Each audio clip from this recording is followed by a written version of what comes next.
ಢೋಲಕ್ ಇವರ ಆಟಿಕೆ. ಶ್ರೀ ಮೀರ್ ಹಾಜಿ ಕಾಸಂ, ಪದ್ಮಶ್ರೀ 2026. ನನಗೆ ಹೇಗೆ ಮಾತನಾಡಬೇಕೆಂದು ತಿಳಿದಿಲ್ಲ, ಅದನ್ನು ನಿರ್ವಹಿಸಲು ಸಾಧ್ಯವಾಗಲಿಲ್ಲ.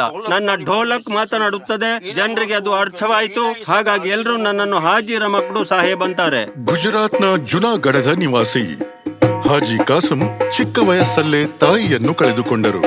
ಅವರ ತಂದೆ ಸಂಗೀತ ಮೀರ್ ಸಮುದಾಯದವರಾಗಿದ್ದು ವಿವಿಧ ಕಾರ್ಯಕ್ರಮದಲ್ಲಿ ಢೋಲಕ್ ನುಡಿಸಿ ಜೀವನ ಸಾಗಿಸುತ್ತಿದ್ದರು. ಪುಟ್ಟ ಹಾಜಿ ಕಾಸಂ ವೇಗವಾಗಿ ತಂದೆಯನ್ನು ಢೋಲಕ್ನಲ್ಲಿ ಅನುಕರಿಸಲು ಪ್ರಾರಂಭಿಸಿದರು. ಅವರಂತೆ ಆಗಲು ನಿರಂತರವಾಗಿ ನುಡಿಸಿದರು.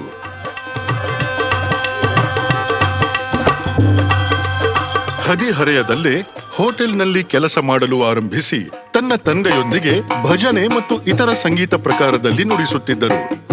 ನವರಾತ್ರಿಯ ಸಮಯದಲ್ಲಿ ಪ್ರಸಿದ್ಧ ದಿವಾಳಿ ಬೇನ್ ಜೊತೆ ಏಕವ್ಯಕ್ತಿ ವಾದನವನ್ನು ನುಡಿಸಿದರು. ಹೆಸರಾಂತ ಜಾನಪದ ಗಾಯಕ ಪ್ರಾಣ್ಲಾಲ್ ವ್ಯಾಸ್ ಜೊತೆ ಸಂಗೀತ ಕಚೇರಿಯಲ್ಲಿ ತಂದೆಯ ಪರವಾಗಿ ನುಡಿಸಿದಾಗ ಜೀವನಕ್ಕೊಂದು ಮಹತ್ವದ ತಿರುವು ಸಿಕ್ಕಿತು.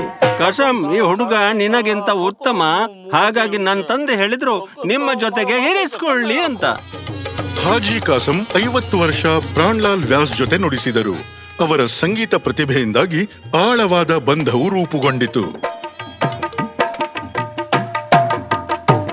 ಹೀಗೆ ಹಾಜಿಯವರು ಭಜನೆ, ಕವ್ವಾಲಿ ಮತ್ತು ಗಜಲ್ ನುಡಿಸುವುದರಲ್ಲಿ ಪ್ರವೀಣರಾದರು. ವಿಶಿಷ್ಟ ಶೈಲಿಯನ್ನು ಸೃಷ್ಟಿಸಿ ಢೋಲಕನ್ನು ಪ್ರಮುಖ ಏಕವ್ಯಕ್ತಿ ವಾದ್ಯವಾಗಿ ಪರಿವರ್ತಿಸಿದರು.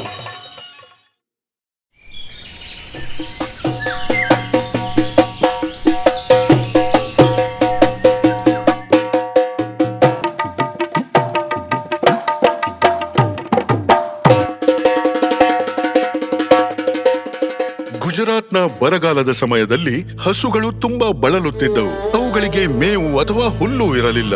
ಹಾಜಿ ಕಾಸಂ ಗೋಶಾಲೆ ಪ್ರಾರಂಭಿಸಿದರು. ಹಸುಗಳ ಮೇವಿಗಾಗಿ ಹಣವನ್ನು ಸಂಗ್ರಹಿಸಲು ಸುಮಾರು 30,000 ಪ್ರದರ್ಶನ ನೀಡಿದರು. ನನಗೆ ನೀಡಲಾದ ಪದ್ಮಶ್ರೀ ಪ್ರಶಸ್ತಿಯಿಂದ ಜೀವನ ಧನ್ಯವಾಯಿತು. ಇದಕ್ಕಾಗಿ ನಾನು ಎಲ್ಲರಿಗೂ, ಅಂದರೆ ಇಡೀ ರಾಷ್ಟ್ರಕ್ಕೆ ನಾನು ವಂದಿಸುತ್ತೇನೆ.